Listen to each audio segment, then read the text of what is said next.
Hello and welcome back to Management Tool 1. Today we talk about problem solving and decision making. And so this is chapter 4 of our textbook, and there are several things that we will be covering.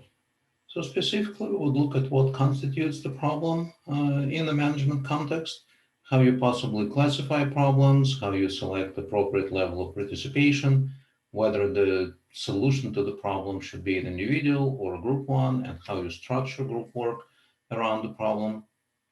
We'll talk about choosing among multiple possible solutions and the criteria you're going to be using, and also talk about generating creative and innovative alternatives, right? So the techniques you can employ to come up with a solution. Finally, we'll talk about quantitative and possibly some qualitative techniques to choose among the alternatives to evaluate which one is the best fit for the company. And we'll touch upon planning, implementing the decision, and control. But really, the session is just an overview. There's a lot more on each of these components written by the scholars, and there are textbooks available for most of these individual items. So, just keep that in mind. This is just the introduction to this very exciting topic. So first of all, the problem, right? When we talk about problem solving, we need to figure out what the problem actually is and what, for the company, constitutes a problem. And it doesn't really have to be anything, major or fascinating. It's whenever the company does not meet its objectives, then we have a problem. It can be something within the company that causes this mismatch between the expectations and reality. It can be something due to the external environment, like the COVID-19 pandemic. The fact of the matter is, if your objectives are not met, you have a problem. And so then problem solving naturally refers to the process of taking corrective actions to meet those objectives. And to get along the way to problem solve, you have to be making decisions, right? So decision making is the process of selecting a course of action that will solve a problem. Right, and pay attention. So selecting a course of action is emphasized here. So it kind of implies that the alternatives have already been generated, and you just select what works best for the company. Finally, what I want to emphasize here is that we tend to be scared by the problems. We tend to try to solve the problems to minimize their impact on the company. In reality, however, there are many situations where what you perceive as a problem is actually an opportunity. So the sad COVID pandemic for many companies is a major problem. So if you're in restaurant business, obviously you are affected very strongly. If you're in education, we have moved all our classes online, so that is a problem for us because we don't know how to necessarily deal with it, and it may be a problem for you if you've never taken online classes before. But at the same time, right, these problems bring with them a set of unique circumstances that could be exploited as opportunities. If we figure out how to do online education well, then we'll be able to reach a lot more students anywhere on this planet. Well, anyone, I guess, who has the internet. With the COVID pandemic, there are companies like Zoom who have benefited tremendously from the crisis. So I'm recording this video using Zoom. We meet occasionally face to face, almost with some of you via Zoom to discuss your performance and to see what needs to be improved and if there's anything to discuss. So, in fact, I think this introduction of Zoom and online meetings into our daily lives will definitely redefine how we do business well after this pandemic is over. So, think about airline companies. They have been affected by this crisis a great deal. People do not fly quite as much. The international travel is almost non-existent. They have difficulties, major difficulties filling up their planes with people who have to maintain social isolation and whatnot. And at the same time, they are hit particularly hard because previously there were a lot of people who traveled for business. Now, with the advent of Zoom and similar technologies, there's no guarantee that once the crisis is over, or the health crisis is over, that those people will restart flying as they have always done previously. So, some companies will be hit extremely hard. Other companies may be able to turn the situation around and pursue it as an opportunity. And I think it's a good idea to keep an open mind, to keep your eyes open, to possibly, hopefully, find what could be the circumstances in the current situation, whatever the situation might be, that you can exploit profitably. With respect to decision making styles, right? So we talked about making decisions just previously. There are really three styles that people identify. One is the sort of automatic decision making. We call it reflexive. It's because you act on a reflex without thinking much. So those are quick decisions without taking the time to get the information that may be needed and without considering many alternatives. So whatever comes to your mind, due to your past, due to whatever you do, without questioning yourself much. That decision-making style can be somewhat ineffective because you may miss a lot of alternatives and you may not really analyze the situation enough. So your decisions may be flawed. But if nothing else, they're fast, and sometimes speed is more important than the ultimate quality. You've probably heard the phrase called analysis paralysis, and there are a lot of very smart people, educated, talented people who never get anything done because they subject everything to overanalysis. They try to look at issues from different angles, they try to make sure all the concerns are met, and as a result, by the time they reach the ideal decision, the situation has sort of been passed and you cannot really change anything in the past, so you end up doing nothing. Reflective decision making style is kind of consistent with that. And so here you take plenty of time to make decisions, you gather considerable information, you analyze several alternatives, you try to come up with all the contingency plans. So obviously the quality of those decisions will be higher, but you pay for that with time to reach the decision, and oftentimes it costs you to collect the information and to analyze it properly. So trade-offs, most obviously. And then finally, consistent decision-making style. So this is something conveniently in between. So you make decisions without rushing or wasting time. So sounds like the best of the both worlds. And I would suggest that most decisions we make that are not, completely routinized or automatized would probably fall into this category. We usually do compare a couple of alternatives. We usually do spend some time thinking about our stuff. So we don't necessarily exhaust ourselves with this decision making to death, but for anything that is remotely non-standard, we typically do consider different options, and that is consistent decision making style. The decision making model itself involves six steps, very simple steps, very logical. First of all, you have to classify and define the problem or the opportunity. And if you see here, I use problem and opportunity almost interchangeably. The reason is most problems and opportunities that we face are caused by changes in the external environment. Right? So things like the COVID pandemic, or maybe some technological development, or maybe change in the taxation structure, anything of that nature, cultural preferences.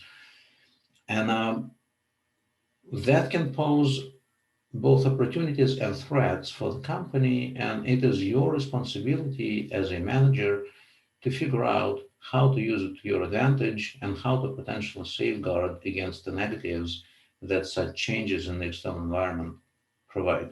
So you have to make sense of it. So you classify and define those problems or opportunities. The next thing is that you set objectives and criteria. So remember, initially I said that a problem for an organization is when its objectives are not met. So you have to formulate the objective and you have to formulate the criteria by which you judge that those objectives have been met. It is not enough to say that our objective is to be, to do well in terms of profitability. That is not quantifiable. You have to set some criteria that will inform you whether or not those objectives are met.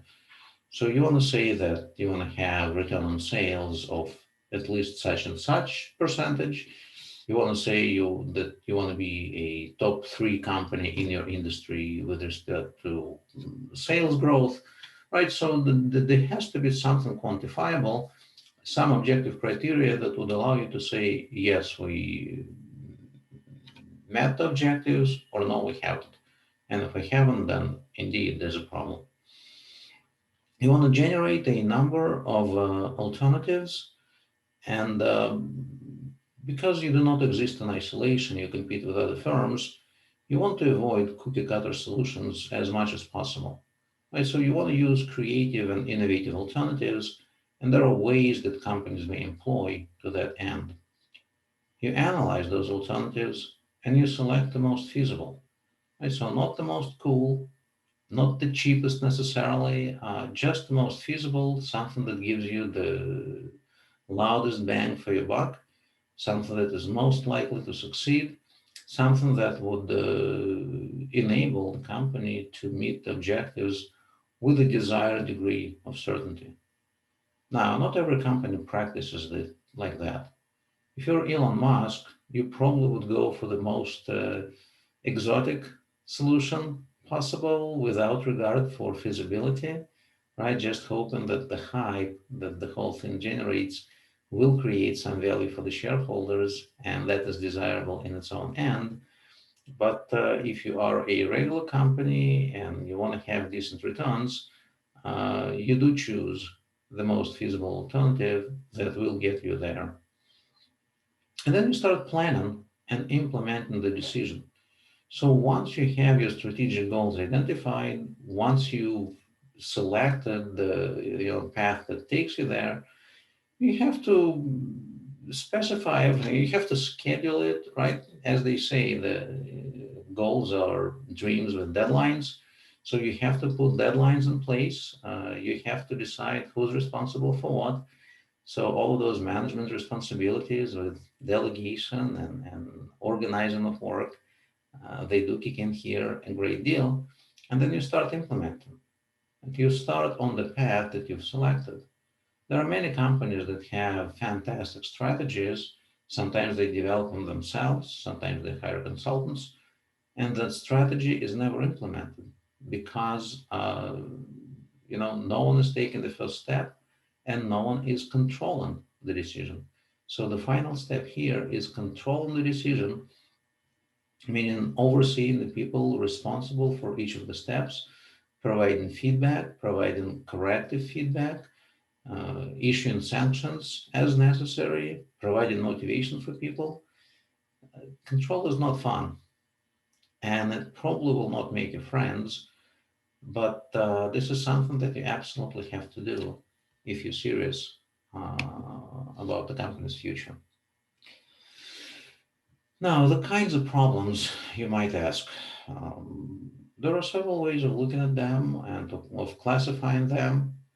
First of all, in the most basic sense, we may distinguish between programmed and non-programmed decisions, right? So there are problems that require programmed decisions and non-programmed decisions. Programmed decisions are for problems that are likely to repeat themselves. So, you run out of office supplies, right? So paper for your printers, staples for your staplers, you have to reorder. There's absolutely no uncertainty here. It's a very routine process. When the level of supply reaches a certain threshold, it initiates reordering of the supplies. And at most companies, this really does not require any, or at least much thinking at all. There's a process for that, and the person responsible just presses the button and reorders the product. There are also non-program decisions, right? These are the unique challenges that the company has never met before or only meets infrequently, where it is not possible to suggest a specific algorithm for how it could be solved, right? So that will definitely require a lot more attention from the decision makers. Will probably require multiple parties involved. So programmed, non-programmed. It also is important what kind of conditions are there when you make your decisions. So some situations are really certain. When you reorder those supplies, you have your suppliers aligned, you know the prices, you know the delivery schedules, no uncertainty at all, right? A good thing. There's also situations of risk where you kind of know what could happen, what the options are, but you cannot assess necessarily exactly, precisely the likelihood of each of those options. You may kind of guess, what you feel like the relative precedence or incidence of all those different alternatives could be, but there's nothing that would really guide you adequately to tell you that this is what you could expect. So this is something where our friends from the economics department will be really happy with their, game economics and trying to devise a strategy that leads to the maximum possible outcome, given the structure of those outcomes that you anticipate. So the good thing here is even though there's no certainty, you can assess the probabilities of each of the outcomes and come up with a strategy that sort of is expected to give you the highest possible outcomes. You can also find yourself in the condition of uncertainty. And the big difference with condition of risk is under uncertainty, you don't even know what possible outcomes could be, right? So with risks, you don't know what's going to happen, but you have a sort of options to choose from, and you know sort of the relative probability with which this or that happens. With uncertainty, you're completely, out there with no information as to what might possibly happen. And that definitely complicates your decision making. It makes solving problems a very complex task. So definitely not a position that most managers want to find themselves in, but that is the position that is beneficial to entrepreneurs because due to this uncertainty, very few people are trying to make a move. You make a guess. If that guess is correct, you actually may have the entire market to yourself. So unpleasant situation for larger companies could be quite attractive for smaller entrepreneurs. And then you also look at the type of the decisions that you make. And there are two kinds of those decisions that we distinguish between rational and boundedly rational. So with rational decisions, actually, let me start with boundedly rational. Here, all you try to do is come up with a solution that sort of checks the box. Uh, you are not necessarily looking for the best possible solution. So when the decision itself is programmed, when the situation is known and knowable, you have all those possible responses. That's the kind of decision that you want to implement, right? So if your company is short on, paper for your printers, you just go and you reorder the paper. You do not engage in the search of alternative solutions like, electronic ink devices or something like that. You do not try to reinvent the wheel. So you simply try to do what you're expected to do, and to do it more or less effectively, more or less efficiently. That's that. When you have complex non-programmed decisions under high risk or uncertainty, you cannot do that, right? There is no preset of a possible solution to the problems, and the whole thing is complicated. So you have to actively engage to solve the problem. And while you're at it, since you put in so much effort into solving this problem, it would be a good idea to adopt rational decision making, which aims at maximizing the outcomes. So rather than trying to find the minimal solution that is acceptable to everyone, you try to find the ideal solution, right? So this is the difference between satisficing as opposed to maximizing, and boundedly rational versus purely rational decision making. So that's that. Uh, do you make those decisions alone, or do you try to get people involved? It all depends. For program decisions, like reordering the supplies, individual decision making is definitely sufficient. When you are in a position of certainty or low risk, again, you can make the decision individually. When decisions are non-programmed, when the situation is non-routine, or you are in a position of high risk and uncertainty, this is when you have to engage the group. Right? So this is where multiple viewpoints are essential. This is where feedback is very important. You may sacrifice the speed of decision making for the quality of decision making, and typically group processes end up suggesting better alternatives than individual decision making.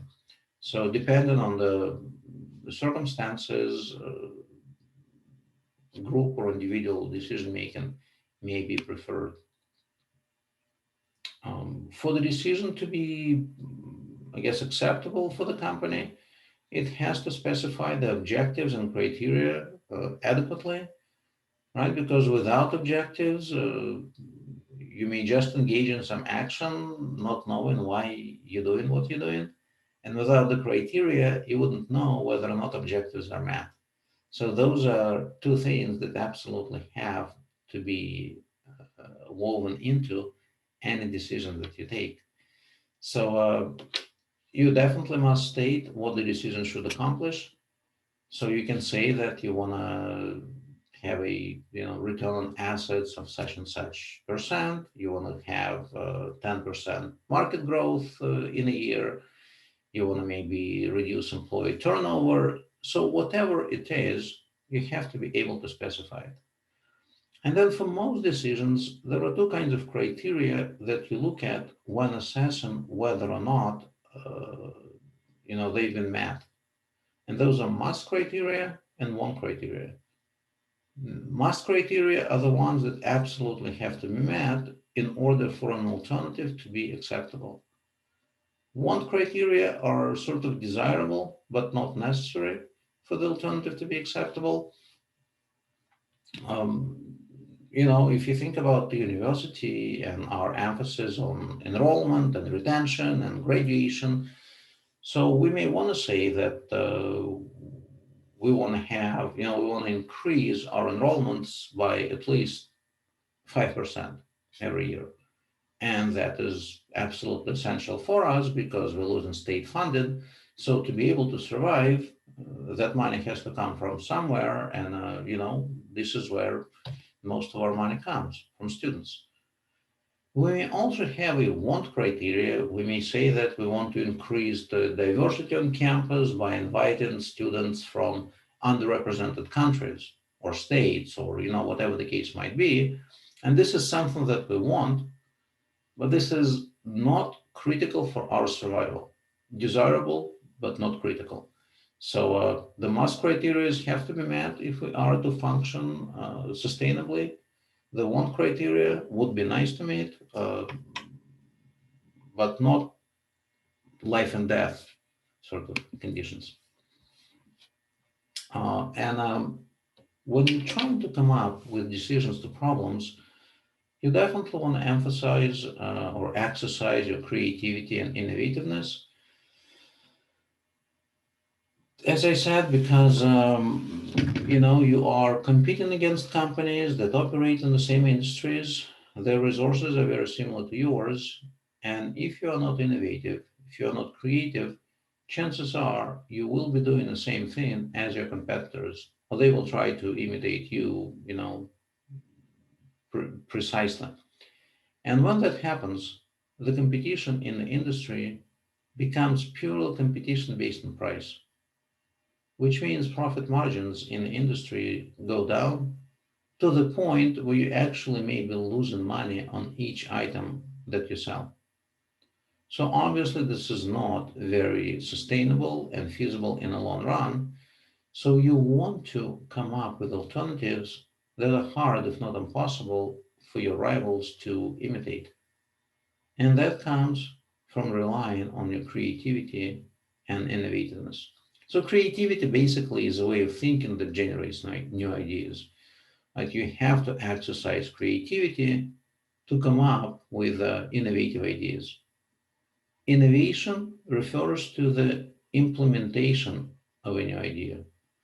So, in some sense, you may say that creativity leads to invention, and then invention leads to innovation. There are different types of innovation that firms may consider. I know that typically we think about new products, or maybe new services, as the most common type of innovation.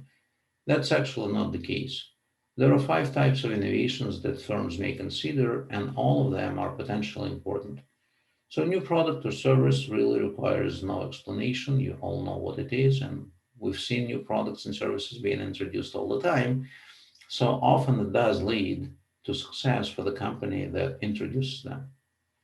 New process. So, this is something a bit less obvious, but you've probably heard about 3D printing. And you can 3D print like really highly precise items. You can also 3D print homes. If you haven't heard about that, Google it. It's actually quite fascinating to watch. You can 3D print a house in, a couple of days.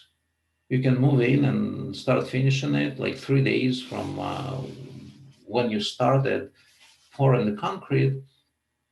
So it seems to provide a new process for making a product that is well known to us, a house, and that has a lot of benefits compared to the traditional processes.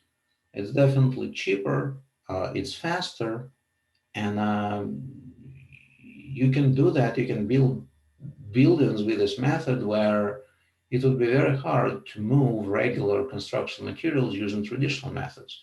So this kind of new process is definitely very important. New input. So think about biodiesel.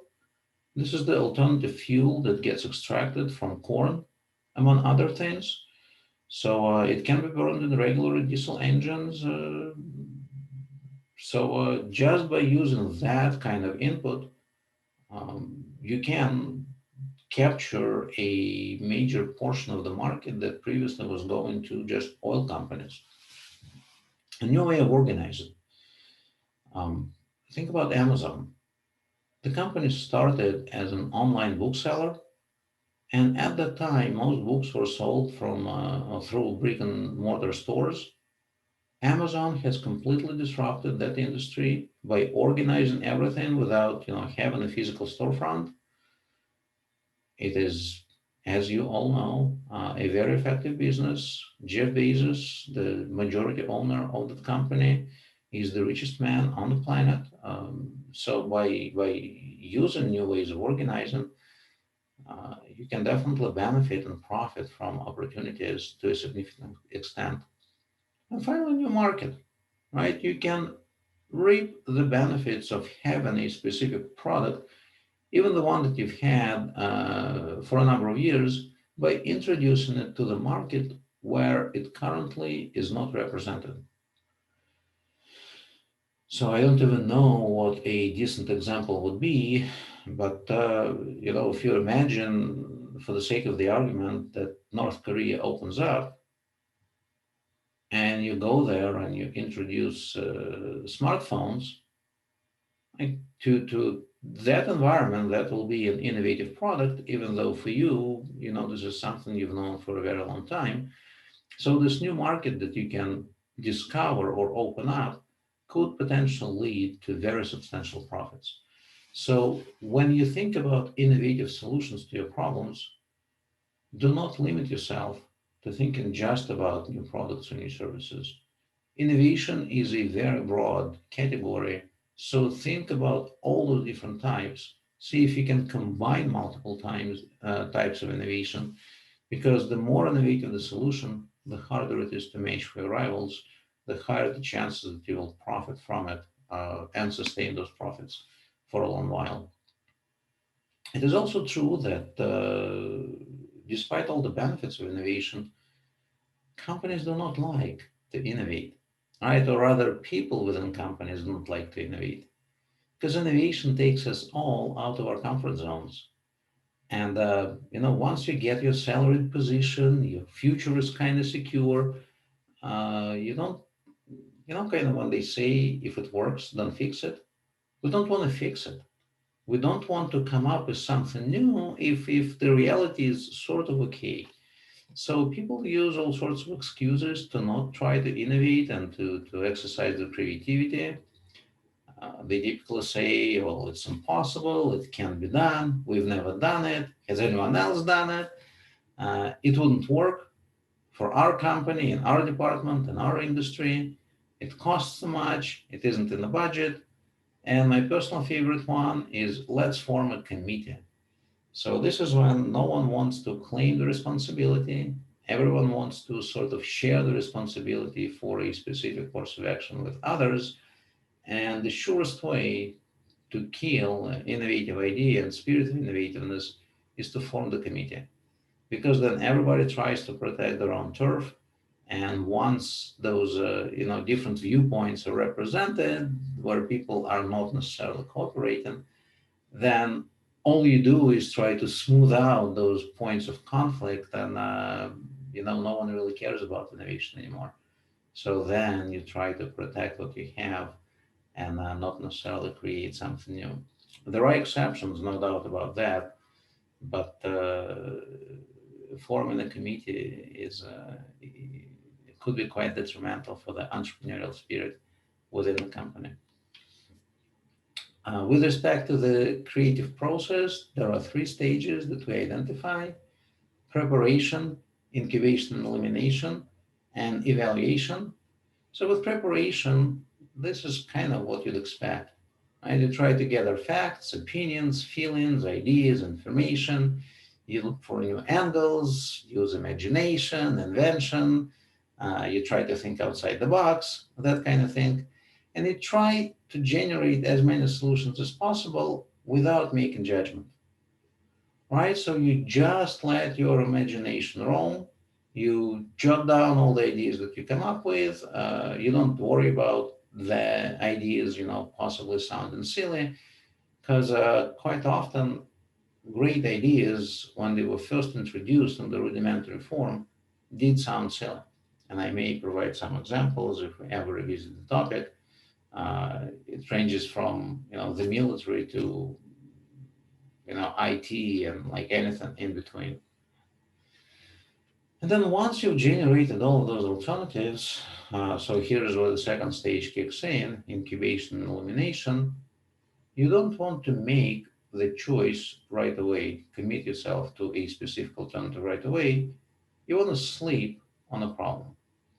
And you do that hoping to get this aha moment when one solution will emerge as a particular prominent. You don't also think about the problem all the time. So you worked on it, you know the alternatives, and then you just let it be for a little while. So I'm a big fan of fantasy literature. There's one author that I like very much, Roger Zelazny. So he has this cycle on the Nine Princes of Amber. I don't know if you've ever heard about the book or read that book. One of the protagonists is a prince called Corwin, a sorcerer of sorts. At some point says, I do my best thinking when I'm thinking about something else. So this is the same idea here. You don't try to pack your brain with a specific problem and possible solutions and until something emerges. You feed your brain with alternatives and then you move on to other things. But in the meantime, the brain quietly sorts out through the things, and at some point, it just gives you the alternative that would make the most sense for you. And then obviously, you evaluate the alternatives. You can use different processes to do that. The one that's particularly interesting is a devil's advocate technique. This is where, if you evaluate those as a group, you designate one group member to actually tell you everything that could be wrong with the problem, right? So that person will attack the solutions, will criticize the solution, will really just rain down on your parade. It is fun to play that role. It could be detrimental for the healthy relationships within the group afterwards, but for the quality of decision making and for your own personal fun, that is definitely interesting and valuable. You can use groups to generate creative alternatives. So you've all heard about brainstorming, and now we also talk about e-brainstorming when multiple people try to throw solutions at the problem without really judging each of the alternatives until a certain pre-agreed point, right? So you try to just invite people to submit all the ideas, no matter how wild. And once you have this critical mass of ideas, only then do you start analyzing and judging them. Uh, there are all those other techniques, synectics, nominal grouping, consensus mapping, the Delphi technique. I definitely suggest that you read the textbook about that. It is all explained really nicely there. It will be on the quiz. So, I want to make sure that you do read your chapters. Please make sure you know which ones are which, right? So, some of that has to do with role playing, some of that is, when you get people together and you start asking questions and you adjust what happens as a result. So, please read the chapter and prepare yourself for the quiz.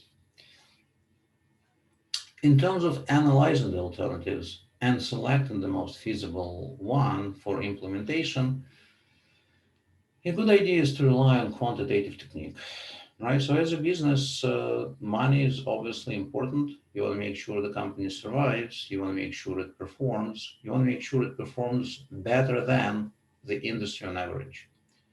So the quantitative techniques that you can use to that effect include break-even analysis. So if you have an alternative, if you want to start a new product, you need to estimate how many units you need to manufacture for the whole thing to start making money. And then whether or not that level of production is actually feasible given your market research. So it really does combine together finance, accounting, and marketing wings of the organization. So none of that is ever simple. You use capital budgeting, which you will be discussing in your corporate finance class, linear programming, queuing theory, and probability theory. These are the tools that you would learn more about from your operations management class and maybe logistics if you take that.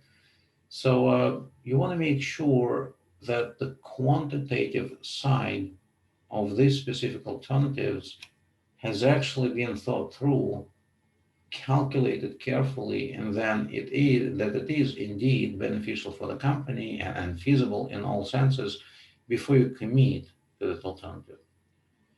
You also try to use big data, right? So these are huge data sets that collects probably millions of observations collected from real people, often in real time. You use it to check the correctness of your hunches about the marketplace. You also use it to make meaningful forecasts about the future state of the world because that will inform the strategies you have to develop and implement. Obviously, you rely on cost-benefit analysis. That kind of goes without saying. And interestingly enough, you do not discount intuition. Sometimes, these quantitative tools are just not good enough. They're not sensitive enough. There are many things that cannot be quantified, right? Consumer perceptions, what kind of a thing is that? You may try to assign some numbers to measure that, but it's obviously a lot more complicated, a lot more complex than anything the numbers could measure. So intuition becomes important. And this is why managerial experience, right, and your gut feelings become important as well. You cannot teach that. This is something that you only learn from your own experience, and you cannot really communicate to anyone else. So at some point we talked about tacit and explicit knowledge. So that would be an example of a tacit knowledge. And then finally, you absolutely have to develop a plan of action with a schedule. So once again, remember, right? So goals are dreams with deadlines. So you want to have deadlines. You start implementing the solution and you delegate as much as possible because as a manager, you will be responsible for control, for overseeing, for planning solutions to future problems. So you try not to micromanage, you try to delegate, and you keep this 30,000 feet approach to organization solving its problems. And then you also control it along the way, right? So you establish checkpoints where you check with the people to whom you delegated certain responsibilities. You don't want, again, to micromanage, to be looking from behind their shoulder 24/7. You want to give them some freedom, but there has to be accountability. So you do establish checkpoints. And, when potential problems arise, you have to really think about the organizational response. Sometimes problems could cause escalation of commitment where, because you've spent so much effort at trying to solve it, now you're not going to change your preferred strategy, which is silly, right? So psychologically, we can understand it, but business should not be about psychology. It should be about the outcomes. And when your commitment gets escalated, you start throwing good money after bad, right? So you could have cut your losses. You could have minimized the negative consequences of a specific decision you've made. But because maybe it's hard for you to admit that was a mistake, because you will see it as a personal favor and not just organizational problem, uh, you keep investing in this specific strategy, thus causing more damage to the company. So that obviously shouldn't happen. And as an element of your control strategy, you should be sensitive to situation where this emerges, and you should be able to put a stop to them. And with that, I will finish my today's lecture. I hope that you guys do read your chapters, that you prepare yourself for the quiz. The exam is coming fairly soon. So again, stay alert.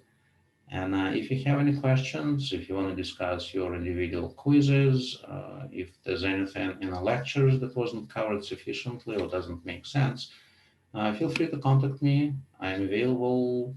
Well, I do have a lot of flexibility this semester, so we can set up a Zoom meeting one-on-one and look at your performance and figure out what to do if there's anything that needs to be done.